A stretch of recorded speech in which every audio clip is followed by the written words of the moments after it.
Insurance agents from around the world, welcome to the Insurance Guys podcast. My name is Scott Howell, your fearless host and leader, insurance agency owner and insurance evangelist for I Protect Insurance and Financial Services, based out of Huntsville, Alabama. And before we get started on today's episode, please help me welcome. He is a 6'3" sophomore from Saraland, Alabama, parade first team All-American, Rivals 5-star recruit. He is a fantastic insurance agent and a great American. Please put your hands together and welcome the incomparable Mr. Bradley Flowers. How are you, Bradley? Great, Scott. How are you today? I'll tell you one thing. You can't beat some good Thai lunch and getting to visit. Oh, man, we hadn't had Thai in forever down here. Got to see the new office, the new digs. Looks rolling. great. There's so much opportunity down here, man. Yep, there is. Thank you. I'm proud of you. So Scott and I used to do like 8 or 9 of these podcasts in a day, and we had zero time for lunch. And the closest place to the old podcast studio, which is now my office, was a Thai place across the street, and they would deliver only for us. Right.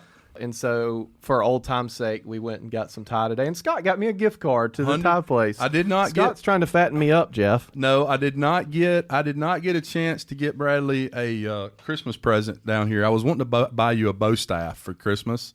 A what? A bow staff. What's a bow staff? It's basically a martial arts weapon that you can use to whip somebody's ass with. That's cool. Yeah, that is nice. Well, I ran out of time to buy the bow staff, and then I got to thinking about, I need to get him something that's really thoughtful.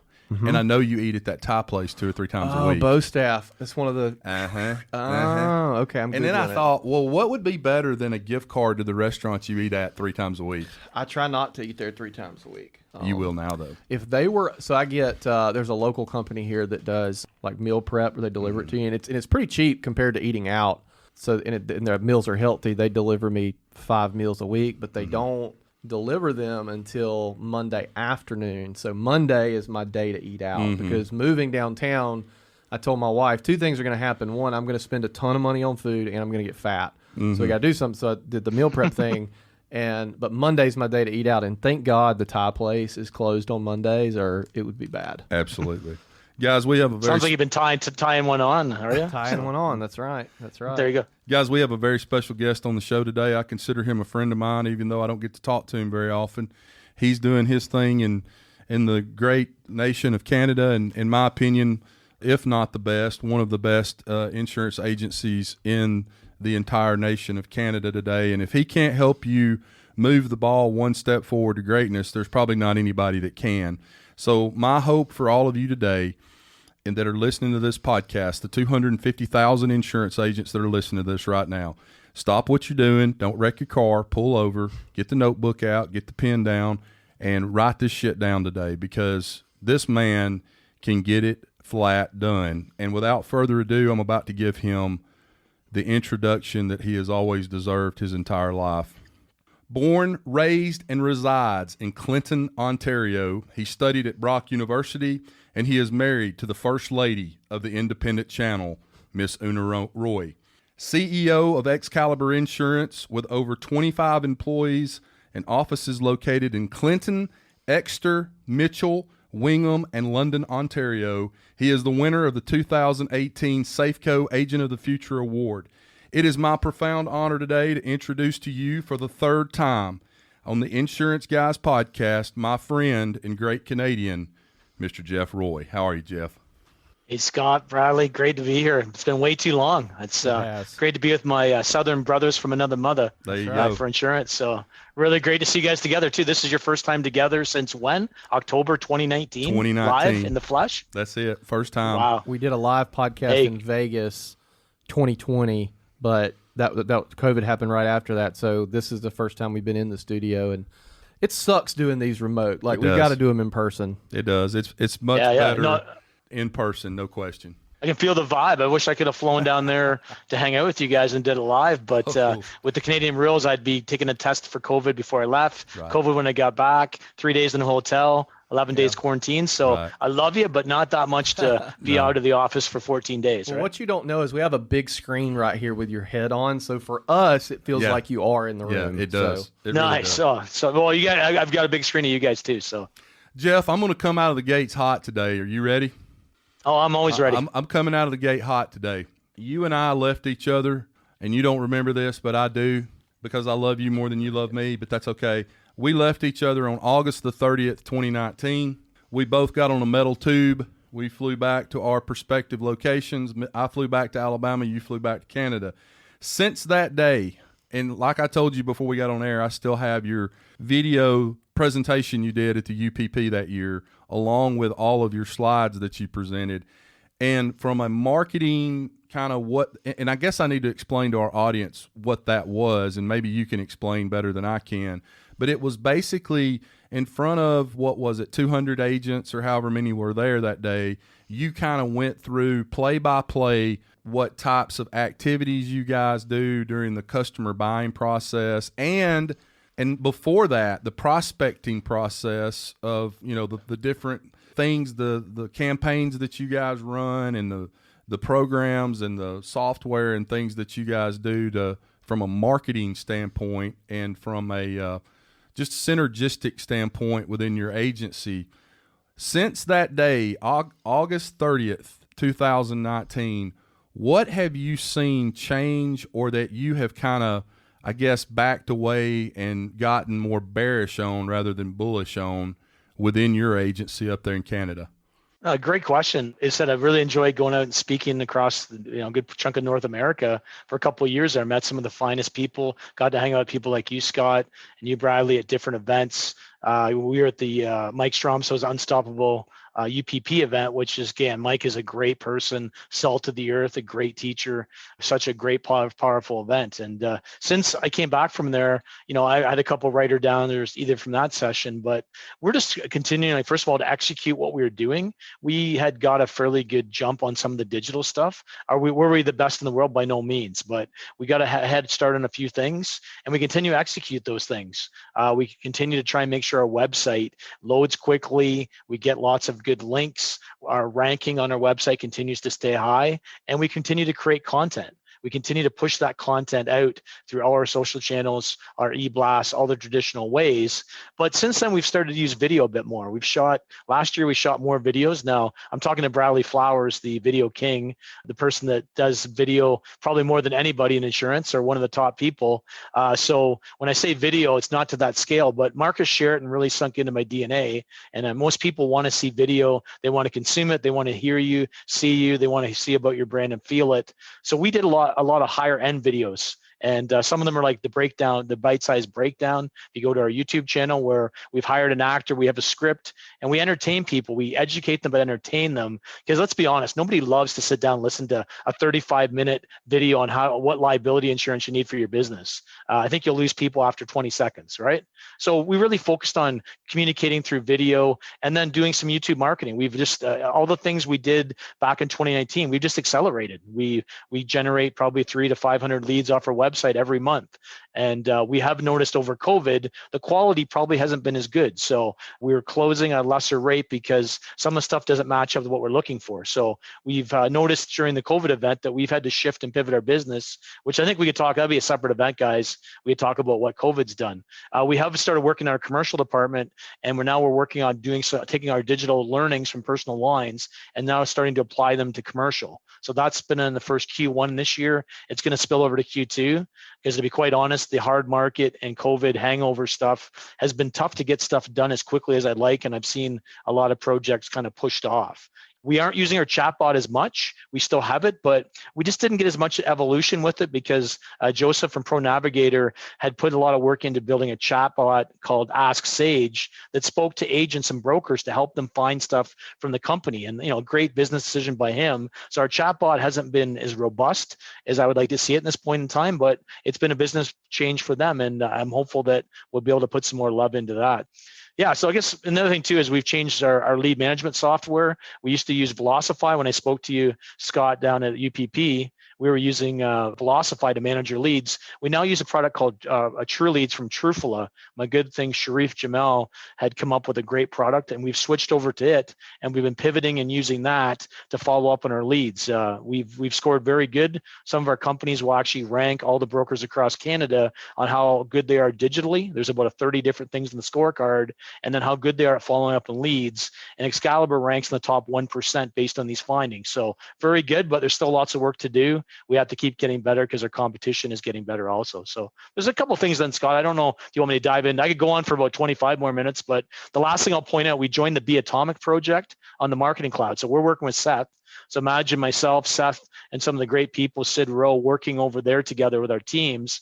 And we've been 6 months into Marketing Cloud, and we've learned how to use it. We're just running our first number of journeys with it, and we're doing some really cool stuff. And we're excited because for once we have a better view of everything going on with our clients, and it's only going to get better over time. And I call it digital exhaust. Every time somebody goes to your website, phones you on your phone system, sends an email, all that thing leaves the digital exhaust. And that information, if funneled correctly and aggregated, can tell us what the client's going to do next potentially, if they're going to turn, what their next need is. That's where we're going. And the Be Atomic project's really going to allow us to get to that next level. So those are some of the big, I guess, the big stones that over the last year and a half. But we're just continuing to do what we did, but we're picking a few projects to get better. So I have a question, and I want to back up for just a second. You said, and I've been saying this for 3 years as well, video is king. Video is everything to me. I love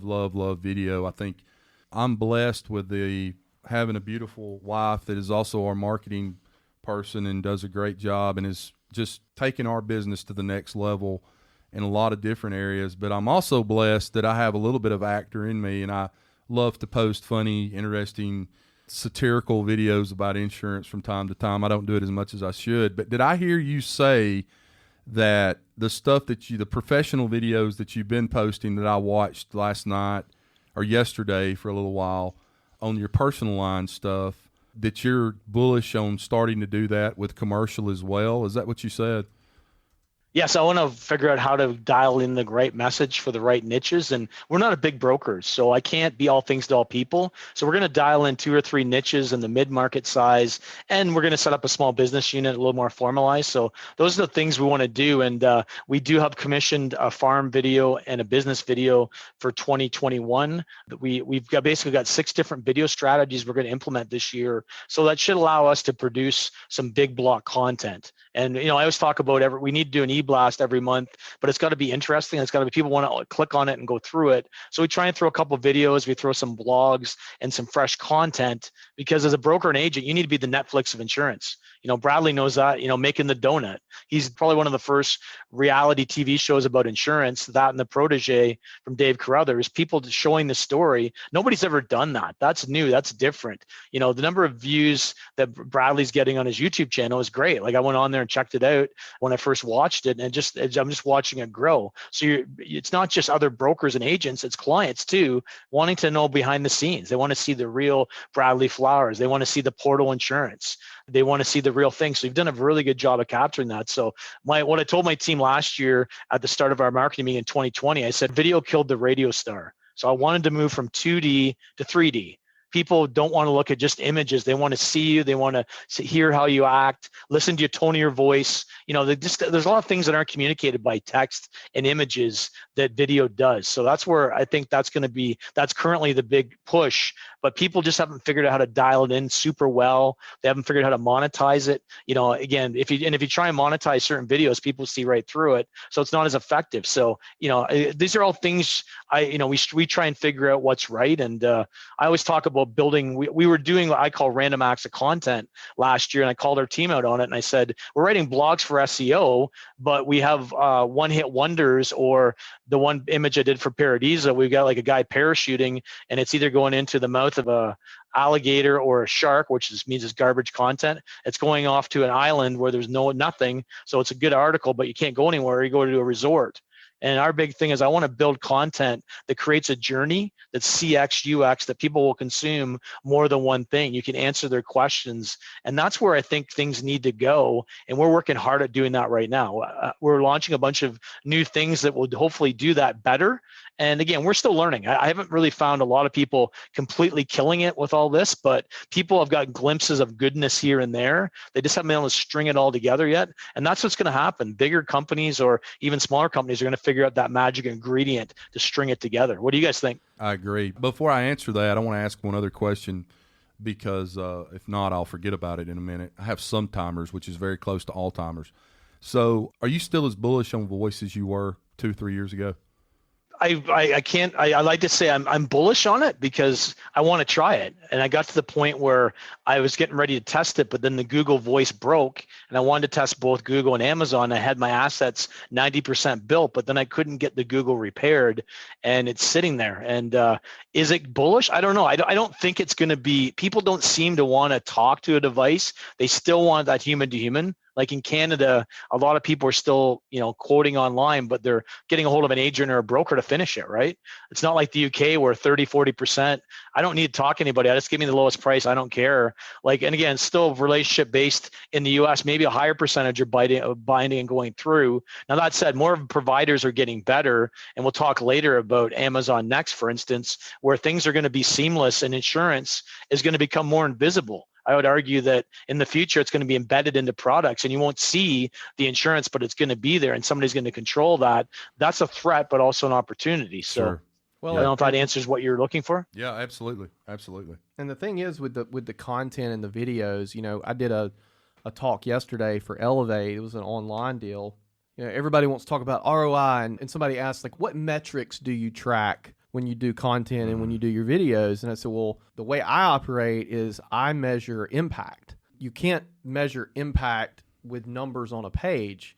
And the example I gave two examples. I said, one, with our podcast, Scott and I would still be doing this right here, right now, if we only had 200 subscribers. Like, we're going to operate the exact same way. Yep. It doesn't matter as long as you find the right 200 subscribers. And to be honest, I would argue that the right 200 subscribers are going to make you more money if that's your goal than the wrong 200,000. And the other example I gave is about 3 weeks ago, a carrier rep for a carrier that, you know the story? A carrier rep for a carrier we do not represent currently, or we actually represent now. At the time, we didn't represent them. Stopped by my office, which is a rare thing now in COVID days. Everybody's like, oh my God, we're being robbed. Stopped by my office, walked in the door and said, I'm such and such with such and such carrier. I'm a huge fan of making the donuts. I want to appoint your agency. I can't measure the ROI of that. Yeah.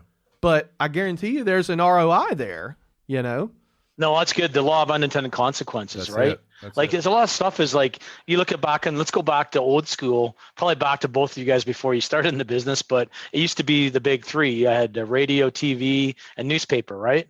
And the numbers were, if you did one, you might get 60%, 100%, better results if you did two. And if you did all three, you saw a surge. So by doing the video and everything else you're doing, you're seeing that surge.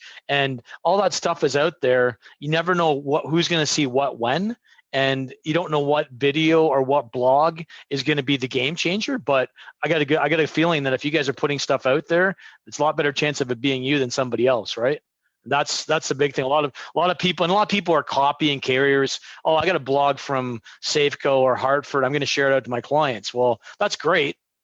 But you need to make it your own. And like American Idol, you need to put your own brand on it. You got to put your personality. You need Scott going up there pretending he's rip off Yellowstone, doing a take off that with his cowboy hat. You just need to have a little bit of personality, whatever you are, but you need to be authentic, right? The one thing you guys have always been is authentic ever since I met you. You guys haven't changed, as you're still cool people. I like hanging with you, right? Yes, your business has changed and you evolved and got smarter, but you have that personality and that goodness that you don't want to change, right? So that's where if you do the right marketing, branding, and videos, that should come out. So I agree with you. Like likes are vanity metrics. Comments I think are a lot better. If people are commenting, that's a real good sign. Like if you look at making the donut, for instance, you got a whack of comments, right? You got a lot of people loving it. Not as you many guys as are I putting would yourself like. out there, right? Not as many as I would like, but that's okay. And the other thing too, like with our vlog, Jeff, is like the main reason I'm doing that is because I think it would be really freaking cool for my kids 20 years from now to go back and watch that. Absolutely. Like that's the reason I'm doing it. We have a totally separate business that we do the video stuff with. Like he just happens to be there. Like, well, shit, if you're going to be there, we're going to have you video it, But I would like to add to your authentic statement. I agree 100% with what you said, but I want to add one thing to it. There's people, and this is not insurance industry, this is in general, there's people that use the excuse of transparency and authenticity as a way to act like an asshole. Transparency does not give you the permission to be an asshole to people online. Yeah. So you still have to be nice. You still have to be professional. Like Right. It doesn't mean like just open up your chest and say exactly what you feel, you know? No, and that's what the thing. Like, if we were sitting there having a beer, if we were at a conference, our conversation would be the same. Like, you should be the same person. You shouldn't be putting an act on here. You shouldn't be somebody over here. Like, I'm who I am, and some people love it, some people hate it. But at least I have an opinion. I've got some facts to back it, and I want to help champion the industry and make people better. It's not all about me. If I help and give, and you guys do the same way, the law of reciprocity, you'll get that back in return. And we need more agents and brokers to get out there and push our carriers, push our vendors, and help push each other, but work together. Amazing what we can do. We have some real threats on the horizon now, guys.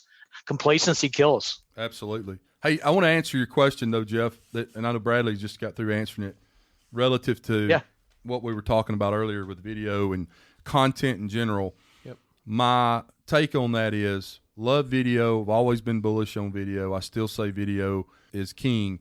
But the one thing that I think separates people like Bradley and my wife, who now runs all of our social media and has control of all of our social media, does a great job with it, by the way, including Google business listings and all that. The one thing that separates those people from the rest of us, and I'm going to raise my hand and say myself included in that, is the word consistency. And I'm going to say that if I had to write down like rule number one for all of what we just talked about encompassing, is you've got to be consistent. And I know, people have heard that before, but whatever you're doing, you have to be consistent. And I don't think anybody has completely figured it all out, but I do think the people like yourself, Jeff and Bradley and Kim and the rest of the people that are out there that are consistent are a lot closer to figuring it out than anybody else is. Does that make sense? Yeah, the law of numbers, right? Yeah, it makes sense. The law of numbers, right? The more you do, and it's just like if you decide to go work out in the gym, right, and if you only pumped iron once every 4 months, your body's not going to be in shape, right? Right. Sorry, just 1 second. I equate it to chopping a tree down with a hatchet. Yeah. If Kim and I go out there right now, we both take a hatchet, and I actually keep a hatchet in my office for this analogy. Nice. I showed it to you. Yeah. Got a hatchet that says Portal on it. If I take a hatchet and go chop a tree down, right? Right. What whack of the hatchet is everybody going to talk about? They're going to talk about the one that knocked the tree down, the last one. Yeah. But was that whack any more important than any of the other 300 before that? No, they're all equal. So that's the way I look at just small little things. There's no boom, big moment. It's a lot of little things that add up. And when I was at Alpha, agents would ask me how do you sell so much life insurance? I'm like, I don't really know. I just do a lot of stuff that adds up, It's numbers. I mean, if I ask Clint the same thing, how do you sell so much HAB? I would love to sell as much HAB as Clint. There's probably no one thing that Clint does that makes it so good, or one thing that you do, or whoever. It's just a lot of little things. Yeah, it is. And it's consistency. And go ahead. I'm sorry, Jeff.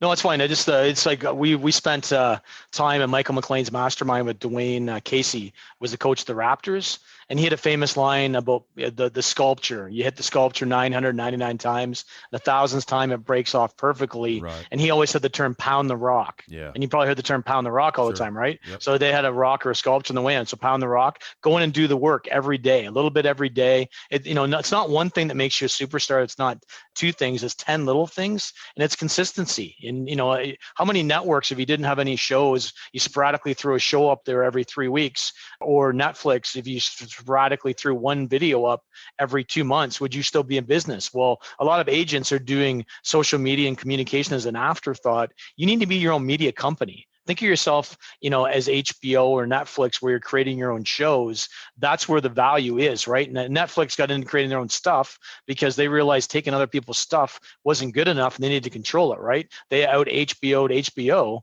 and that's where agents need to be creating videos, blogs, stuff of interest. And it's got to register on, I call it people's give a shit meter, because if you create stuff and it's not interesting, not engaging, you wasted your time. What gets seen nor heard counts for nothing, right? Right. Hey, I'm going to tell everybody a story. Listeners, I'm going to tell y'all a story. We leave UPP with Mike Stromso in August of 2019. About a week later, I reach out to Jeff. I said, Jeff, you know more about this than probably anybody I know. I want you to go take a look at my website and give me your honest feedback. So, and by the way, Jeff, please don't look at my website right now. I've got a story to tell. I've got a story to tell about this, and it's a long story. But Jeff comes back to me, and he basically, in a very professional way tells me that my website sucks and all the things I need to do to make it better. And since that time, we have been working diligently on, we rebuilt the site. We've done a lot of things that were good, but then we realized that there were some things that were not done correctly. And so currently today, we've moved servers over. We've worked on getting our speed on the mobile side up, as fast as we could get it. But we are in the process of moving our navigational screens, because somehow when we built the site, we almost built one for desktop, one for mobile, and it all needed to be in together. And so we're in the process of moving all that over. But maybe in a couple of weeks when we get all this finished, I will send you a link and let you look at it to tell me if it's any better than it was in 2019 when it was. No, yeah, awesome, and good job. You're a good student, and same thing. Look at what you look at the conversation you had. Right. We were looking at the speed time. Yeah. Basically how you're looking at it differently. Right. That's huge. And part of my job as speaking is to say, try and bring up things that people may not have been aware of, or realize what's important, what isn't. Right. And you don't know. A lot of times you don't know until it's too late. Right. Like Google wants 2 seconds or less load times right now on both your mobile and desktop. It used to be 4 seconds, right? Like that number keeps moving. So, I think Mike Stromso said it best: you never arrive. There's no finish line. You got to keep moving. You got to keep pounding the rock, because it's a moving target. It's a contact sport, to use some football and hockey analogy. And you got to put your helmet on and go out there and get in the field and throw it out there. And that's, throwing content out. A lot of agents are waiting till it's perfect. Well, it's never going to be perfect. You just got to get a minimum viable product and get it out in the street. And as you said, get a system that's repeatable. Like our team works on our social media calendar 60 days in advance. We start looking at what's going to be in there, our big rocks, our little rocks. Billy Williams, I think he talks about the sand analogy: put your big rocks in and fill the rest with sand and water, with the small things. I think enough agents aren't working on the big things sometimes, or they say, I'm too busy, and they get busy, and then all of a sudden things slow down. Well, they didn't do all that hard work before, and it catches up with you. So you just always have to be consistently crushing it, right? Absolutely. Hey, and I will say, and I haven't even told Bradley this, and I know part of this is because of the improvements that my social media marketing director here has done over the past 3 months with our Google business listing, people finding our website now. We sold a policy, home and auto policy, yesterday off of a lead that came to us through the website. They filled out the quick, get a quote thing. We've been selling a couple of policies a week off of our damn website, which we have never done before. I didn't even think the website mattered anymore. I was like, I'm done. I'm just going to do away with the website.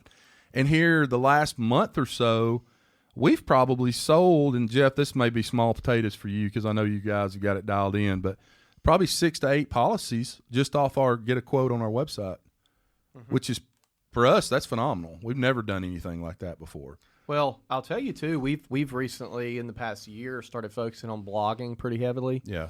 I've always enjoyed writing, but it's a time issue. Yeah. And we've recently hired a freelance writer to write blogs for us. And it's so cool because like we can create a video and I'll send her the video. She'll transcribe it and make a blog from the video. So all I have to do is record. Right. It seems like smart. It's really smart. It seems like whenever we post a new blog to the website, we get a lead. Like it's almost like clockwork. Like every time there's a new blog in the next couple of days, we're going to get some leads. And that's what, we were talking about niches at lunch. We found a little niche here for daycares. Yeah. I'm not scared to say because it's not that much premium, but and that's how we've reached some of them is we've put some content out blog wise around daycares, and we've gotten some organic leads that way. Hey, no, Jeff. it's good. Well, it's smart to get the niche. It's funny you talk about niches being at a Thai restaurant, a niche restaurant. So it's quite ironic. But, no, it's good. It's good. And one thing too is the website. I always figure for every 100 visitors, you should generate roughly anywhere from 6 to 12 leads. That's always a rule of thumb. So a lot of brokers go, well, I got this many leads. Well, how much traffic did you get? And if you're not looking at traffic and unique users, if your same staff is going on there 20 times, don't get too excited about that. So there's just a lot of metrics and fumes out there that you can kind of look at. And then, I always say in God we trust, everybody else bring data. It's a matter of having that data and that dashboard up there to figure out how are you doing. Like in golf, you get a scorecard. At least at the end of the round, you played good, bad, or ugly. But a lot of agents are playing a game without a scorecard right now, and their only scorecard is their number at the end of the month. And if that number goes wrong, what can they do to fix it, right? Mm-hmm. Hey, Jeff, say that one more time. 100 visitors to your website, you should be getting 6 to 12 leads off that, correct? That's kind of my rule of thumb. Like I used to have a rule of thumb that 100 visitors, 2 to 3 chats that was kind of what our statistics would show. And it can vary from location, design, whatever. But if you're not pulling that in, you have to start looking at your design a bit better. And, the numbers can change, but that's fairly consistently what we've noticed over the last 2 years. So. Right. So go ahead, Bradley. Well, I was going to say, shifting gears a little bit, you mentioned data. And doesn't Seth have that quote painted on his wall? In God we trust, all others bring God data. we trust. Yeah, he might. It's been last time I was there was 2019. I drove down and I met with some of the carriers down there with Seth, kind of when they kicked off the Atomic concept.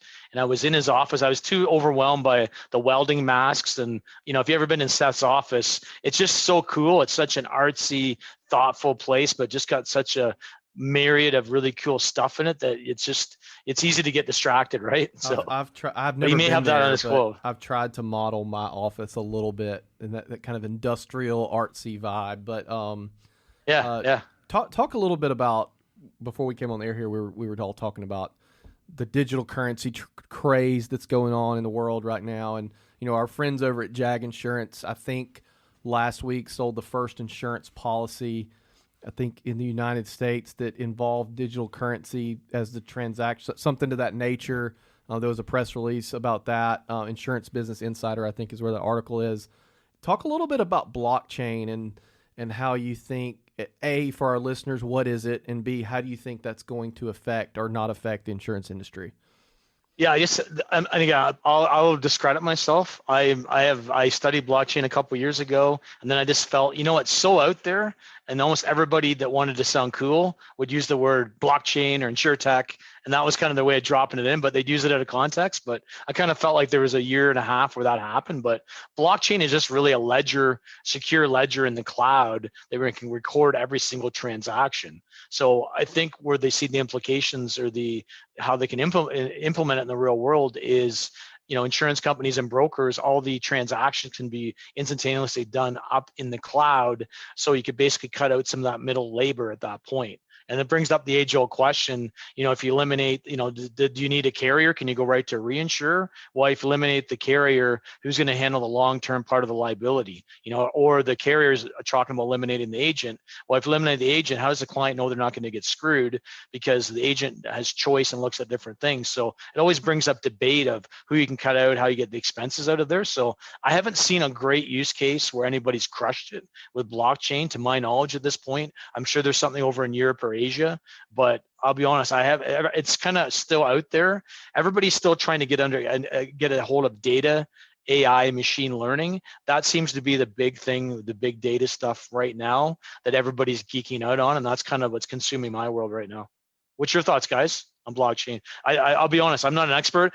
You probably get somebody that's bullish on it and has a whole business model on blockchain. That would be great to have on your show, because I bet you there's been 35 changes, and maybe I should be looking at it more than I have been, right? Well, before we got on the show, I said to Bradley and yourself, I said, all I know about blockchain is it's a form of digital currency. And Bradley said, no, it's not. And I said, well, then I know less than nothing about blockchain, because that's kind of in my head what you're in the ballpark. It's the ledger for which you can track digital currency transactions. Is that a fair assessment, Jeff? And that's literally all I know about it. That's it. That's all I know. Yeah. So I might as well get off the podcast. We probably don't need to jump on that bandwagon. There's probably some people that talk about bringing capital in and out of the market, that kind of stuff. So I think there'll be some good business cases. I think it's a little early right now. I think there's bigger threats, like, you see Amazon jumping in with Next into insurance, that chain.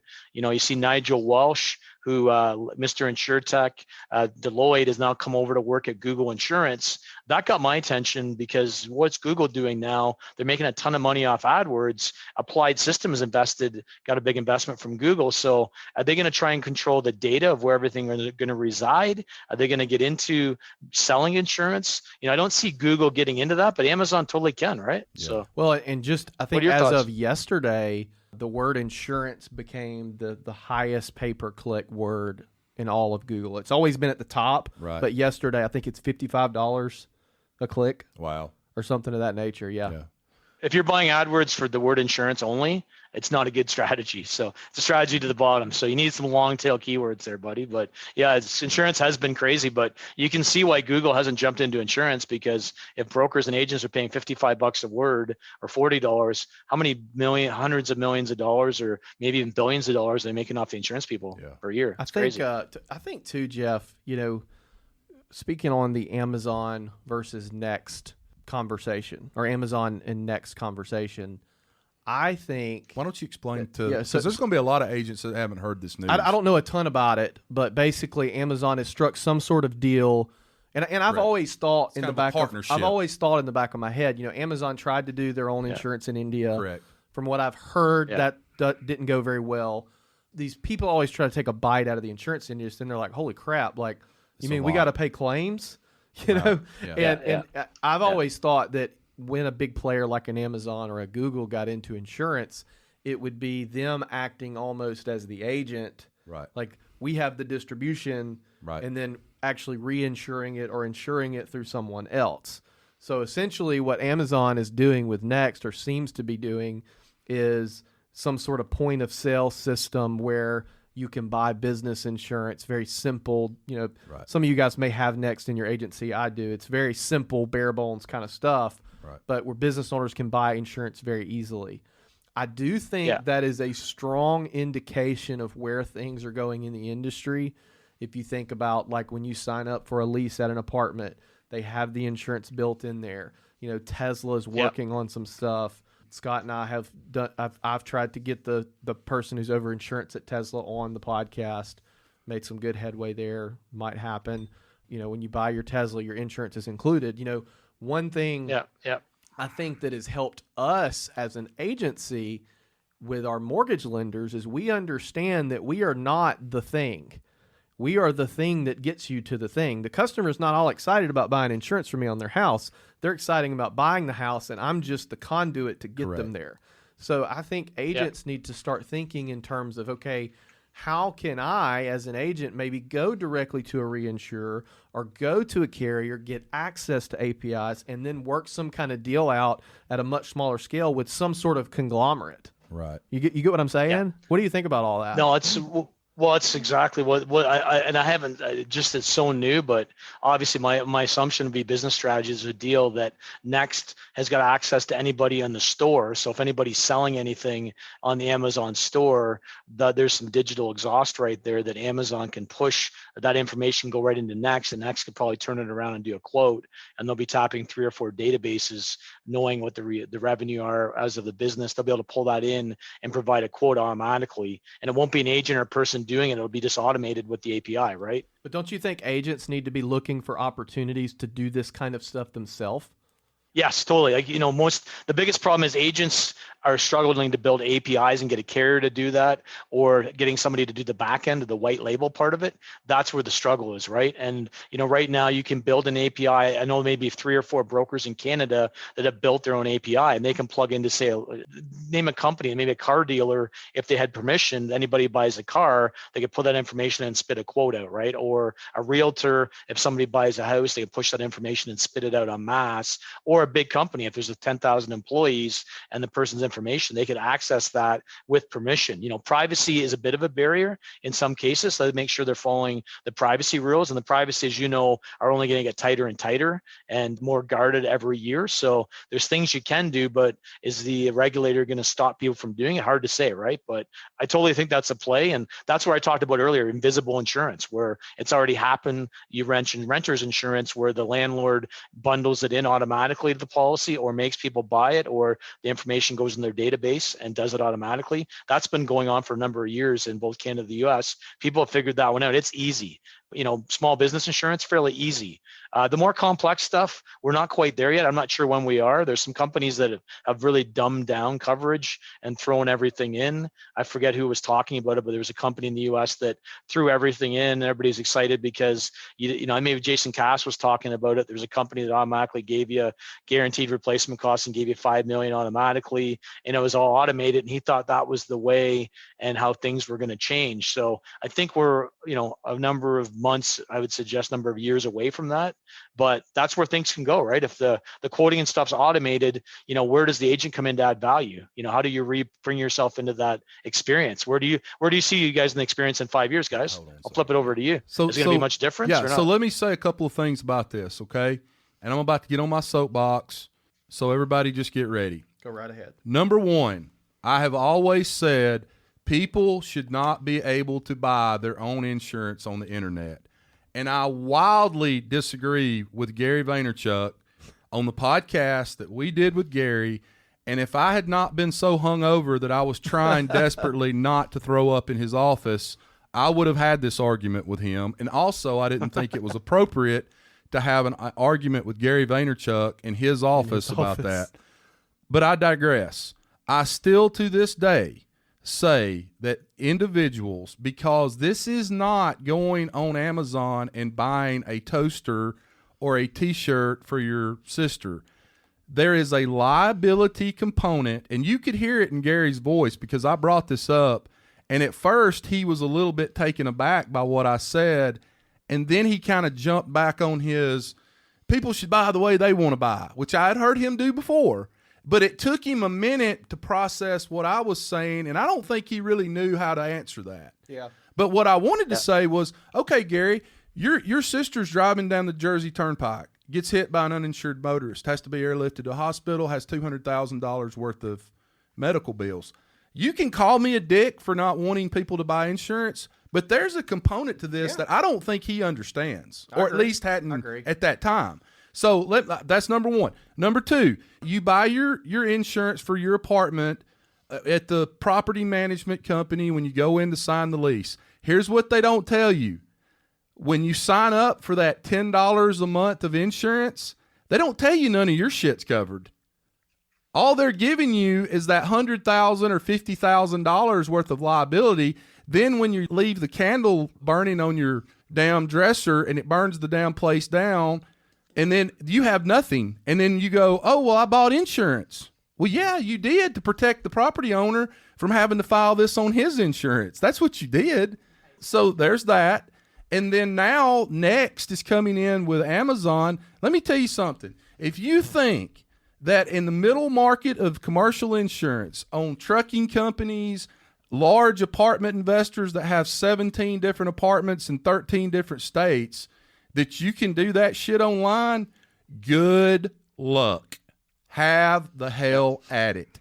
Because your shit is going to be so screwed up that there's no way. I'm telling y'all, there is no possible way that you can dumb this down far enough for a middle market 300 trucking company.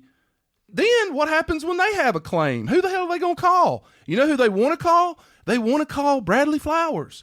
They want to call Jeff Roy. They want to call Scott Howell and say, I got a big problem. Yeah. One of my drivers just ran over a pedestrian in the middle of Dallas, Texas. What the hell do I do? You know what they don't want to do? They don't want to call Next and get some 21-year-old that was just at a rave last night with a pacifier in his freaking mouth and doesn't give a shit about your damn trucking company. So you might be able to sell a painting $850 liability, general liability painting contractor on Next and Amazon. You might be able to do a retail small children's clothing store on that. But when you start getting up into that $50, $60, $70, $100, $200,000 in premium, your ass better stay off Next and Amazon or you're about to get screwed.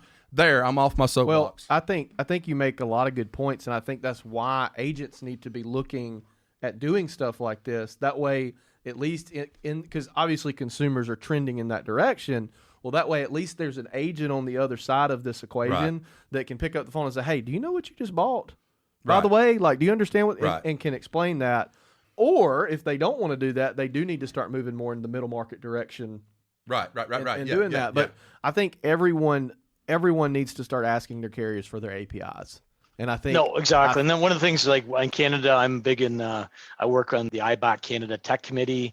We have a thing called DX Reusable Services, where companies are trying to get them to share APIs. We have a thing called the CSIL repository, where, hey, I'm Aviva, I created an API for billing. I'm going to share that API and put it into a place so other carriers can use it and look and learn how it's done. So we've got about 7 or 8 carriers that are working together now, and we call it the DX Connect Alliance right now. So that's an example of some stuff where we're trying to push, because our carriers aren't where they need to be in Canada. And it sounds like you're not there in the US, where you can get an API plugged in. You don't have to go to a portal. Everything's plugged in. You can press a button and the rates are real time and live and ready to go. So that's a barrier right there. There's a lot of one-hit wonders where you can get one company to do it. But as a broker, our value proposition or an agent is offering more than one company. So, a lot of times the best company may not be automatic. You have to do some work for it, but it saves the client money. So that needs to be automated. I totally agree with you, Scott. The bigger stuff isn't going to go all digital like that. There's a relationship. There's a lot of risk management.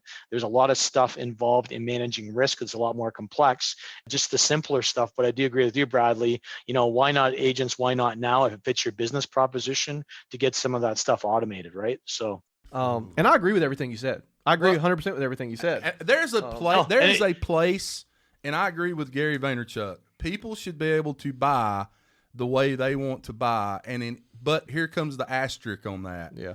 As long as it is a simple, I'm a kid that's just coming off my parents' insurance and I don't want to pay too much, and I've got one car and there's nobody else that's going to drive it. But Bradley, I call my agency right now. We've sold 10 policies today, right, on personal lines. 9 of those policies, here's what 9 of those policies are, Jeff. So my son lives with his mother, who is my ex-wife. We're divorced. She bought him a car. I'm supposed to pay the insurance on it. He lives there part of the time, but the other part of the time he lives at his grandmother's house. And oh, by the way, I've got another daughter that is 17, but she doesn't have a car, but she's going to drive that car sometimes. You're going to tell me you're going to do that by yourself on the internet? Okay. Yeah, Here's one more for you guys. Here's one more for you. Home insurance carriers and auto carriers. Let me run through the list. Travelers, Nationwide, Safeco, Liberty Mutual. I could keep going. Blah, blah, blah. All these carriers that we all write the shit out of. Every day they're making it harder and harder to quote insurance. Mm-hmm. New rule here. Got to have this. This has changed. Oh, we can't give you that discount. Oh, you can get that discount, but in order to get it, you got to put the Smart Ride in your car. Well, how do I get the Smart Ride? Well, you can only do it by email now. They are making it here's what carriers are saying. We would love to meet our clients where they want to be met at, and we want them to be able to buy as easily as they can.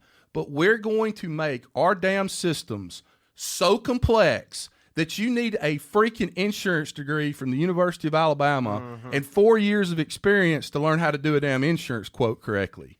Tell me how that shit matches up, Jeff. Yeah, well, it's a problem. We call it a war with friction. We have a war on friction right now in Canada. We kind of named it that in the last couple of months, but companies could go on their Guidewire system. They spend hundreds of millions of dollars. It's supposed to make everything better. And we end up having we're going through a transition where there's maybe a little bit more friction. Some things work great. We got some companies where straight through processing, I buy in a policy, press a button, it goes into the portal, comes out automatically. That's where we need to go, straight through processing. But some other carriers, they've added a whole bunch of friction. We have carriers trying to take over the experience where they want to do everything on their mobile app. They want to control all the service work with their self-service center. And I've seen a lot of agents that give up the service. Well, I just let so-and-so do it. Well, once you give that up, you've given up that experience, you've given up that data, and you're one step away from getting lesser commission and losing that relationship. So in Canada, a lot of our companies are pushing to paperless. Maybe you guys are already here in the US, but they want to get rid of mailing everything out, and they want everybody on mobile app, PDF, and they want to get their auto ID cards and on their mobile app and their smart wallet. So there's a big push. We have a committee called the Go Paperless Committee in Canada. I sit on it. There's about 50 people from across Canada, carriers, vendors, trying to standardize how we get that done so we don't have to do a different thing with every company. Because if every company goes paperless their own way, that's a whole 10 different ways or 20 different ways, 20 different things to F up, and that much extra friction. So I guess you guys are probably in a battle against friction too, right? Similar to what Scott said. Hey, don't make things complicated. complicated. It's not just about the client experience too. It's about the agent experience. You got to hold your tongue one way and throw 85 darts and remember 25 passwords to get into that spot to do something that may work half the time, right? Yep. Like we can't run a business like that, right? My blood pressure. There's got to be a better way. My blood pressure right now, I swear to God, is at about 200 over 120. It's that spicy Thai food, buddy. Hey, this right here, you don't want to get me. I could talk for 3 hours about all this. Again, I believe in people wanting to buy the way they want to buy. As long as what they want to buy is a trucker baseball hat that has the University of Alabama symbol on it off of Amazon. You want to do that? Go for it. If you want to buy the new handlebars for your kids' Yamaha RX 125 off Amazon and have them shipped to your house, man, that is the greatest thing ever. But when you want to buy insurance that has your 16-year-old on it, and that sumbitch is about to go over there on 4 Mile Post Road and hit about 3 people next week, and now you've chosen the lowest limits on your policy because that was the cheapest thing on the internet, I'm sorry, that's just not right. Because of that liability component is other people's lives that are now freaking bankrupt because you decided to jump on the freaking internet and get a damn insurance quote. No, it's definitely an interesting topic for sure. So anyway, I'm sorry, Jeff. I had something else. No, that's good. That's good. That's good. This is therapeutic. I had something else that I wanted to ask him about too before we got off. So, Jeff. Well, one thing I just want to talk about, I don't know, I would definitely hopefully have you guys on at some point, the Digital Insurance Pint podcast. We started that up in Canada. So I don't know if you guys have watched any episodes or seen us drinking a beer in our podcast in the last little while. You sold me on beer. Yeah. No doubt. Sold me on beer. Yeah. So what we did is myself and 3 other guys, Adam Mitchell, he runs a really cool digital insurance brokerage in Ontario with the same province as myself called Mitchell and Whale Insurance. I have Steve Earle. He runs a digital insurance Cheap, and he has a traditional insurance brokerage Bald Insurance. And then I've got Tom Reed, who used to run the digital brokers for Aviva. And that's how we all met. They kind of brought all the digital brokers from across Canada, brought us together, and we shared ideas, and we helped give Aviva some great strategy in return. So we decided, hey, nobody's talking about digital and evolving insurance. So we came up with the concept of the Digital Insurance Pint podcast, where some of the best ideas happen over a beer. Scott, Bradley, can't say I've ever not sat around and had a beer with you at a different conference. I think probably 3 or 4 conferences we've been at. And after the day, we had a couple beers, got to know each other's better, solved all the world's problems, but actually had some great dialogue and got to know each other better. So we thought, why can't we do that online? We'll send people a beer. So we have Garrison Breweries, one of our sponsors, and we send a care package with 3 beers, a nice digital insurance pint glass, and a t-shirt, and we interview our guests. And the year number 1, we just strictly did some COVID interviews with ourselves and talked about 8 topics. Season 2, we're on to episode 7 this week. We have 12 episodes, I think, or 11 total. And then we're working on season 3 right now. So we're not as prolific as the most prolific podcasters with 250,000 agents watching as you guys, but we're basically right now taking a Canadian spin. But I want to bring some of my friends from the U.S. that are doing cool things, like you guys, like Chris Paradiso, like Seth. There's a bunch of really neat agents across the U.S. doing some phenomenal things that I think the Canadian agents can learn from. So anyway, so that's a bit of a plug. And by the way, any money we make, we don't get rich doing it. Any profits go to Women Insurance for Cancer. So we've got 2 or 3 sponsors. Crew.io is a phone company, one of the best digital phone companies in Canada. And we have Gore Mutual Insurance and as our title sponsors. So basically we're doing it to break even. Like you guys said, if we only had 100 people watch it, we're not doing it to set the world on fire. We're just trying to make a difference, and we enjoy doing it. So hey Jeff, I got one final question for you, and I'll let you go. Yeah, are you going to speak this year at UPP? I'm not scheduled at all. Again, I think it was probably 2 years ago, so I'm not scheduled to go in there and do anything at this point for Mike. And the other thing is, too, I don't know if I can actually get out of the country. So speaking's very tough. I'll be honest, last year I did 2 or 3 virtual events. They were interesting. I'll put it that way. And again, Bradley, you did one. How did you feel the Elevate virtual event went? Like, obviously you love doing the live, right? Yeah, it's compared to the live, it sucks. To be honest with you. I mean, I probably did 10 last year that were virtual. Yeah. That were supposed to be in person, and it's fun. I really feel for the people putting these events on. As someone who's put on conferences before, it's tough, and you have to do something. From a speaker standpoint, it does kind of suck because for me, it's just as much work as a real conference, but you're not there and you're not connecting with people. So I'm I'm definitely ready. No. Actually, yesterday, Scott and I booked our first in-person speaking event Whoop, for whoop. 2021. It's going to Nice. happen in October. It's the Where?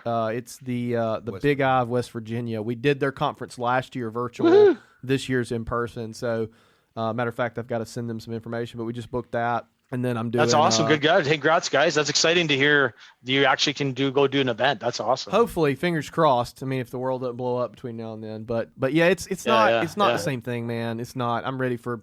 No. I'm ready to go to some conferences, Yeah. and that's why I'm going to Chris Paradiso's mastermind event in Boston next month, and I'm like just so excited to just go somewhere. Yeah. You know. I've been Oh flying. no, it'll be awesome. I had COVID in January, Jeff. So I didn't die. Sorry to hear that. I didn't die from it. So I'm like, don't care anymore. And people in Alabama now, we've kind of gotten away from the old mask situation. Most people just wear it over their face and not their nose anyway. So it's a little bit like now it's just like might as well go wherever you want to because everywhere you go, everybody's not wearing a mask anyway. So. Well, Chris Paradiso will be great. He's hopefully going to loop me in virtually. Yeah.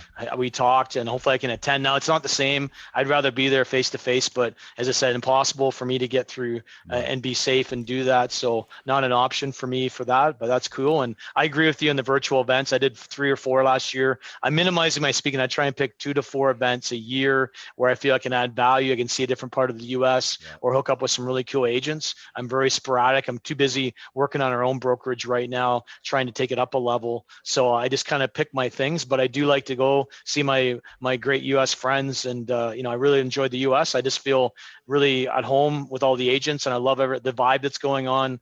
All that new stuff from about 2017 till maybe last year was all cool. And now I'm kind of finding all the cool stuff, now it's more complicated right now. I kind of feel like all the neat stuff that kind of popped out and everybody was excited about, now it's a lot bigger things, right? And it's a lot more involved. So you can't say, hey, if you do this, it's going to change your brokerage. It's about 10 things all in coordination. Right. That's kind of one of the shifts I've seen, but what do you think? Hey, Jeff, I got to ask one question before we go.